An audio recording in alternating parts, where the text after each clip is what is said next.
nígbà tí mo ń ṣe tọ́ káàkiri mo ṣe commissioner for local government ìgbà mo ṣe commissioner for local government kò sí local government tí mọ̀ ní gbogbo Ọ̀yọ́ state kò dẹ̀ sí local government tí mọ̀ ní gbogbo Òkè Ògùn ó jẹ́ kí n ní idea what the problem is láti gbà mo ti wà ní commissioner so ìgbà tó opportunity yẹn dé fún mi ó jẹ́ nǹkan àánú tó ṣe yí pé kò sí ní bọ́ bá jẹ́ èèyàn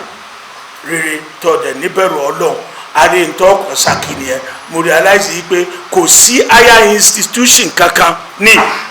for the first time in my life ó difficult 8 process mo ti ṣe 7 process ọkọ̀yọ̀kan the first one ìnìkọ̀kọ̀ mention the floor the second one ìnìkọ̀ the first reading the third one wàá ṣe second reading tí wàá address reason tí wọ́n fi gbọ́dọ̀ gbé university yẹn wá sí ọ̀dọ̀ yín the fourth reason wàá ṣe tọ́ba wàá lọ sí public hearing the fifth reason tọ́ba kò ní public hearing wọ́n á wá bọ̀ pass ẹ̀ tí ó lọ third reading the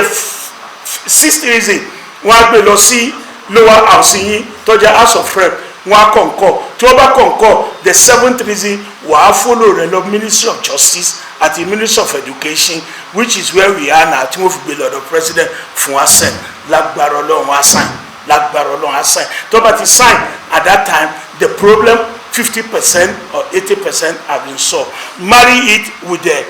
initiative of allowing our boys to go into the agriculture to make sure the university also is there. It's got the title of the university is the University of Agriculture and ICT in Oke Ogun. It helps and interwove with each other. Bí ó ṣe ṣe náà nìyẹn lágbára Ọlọ́run.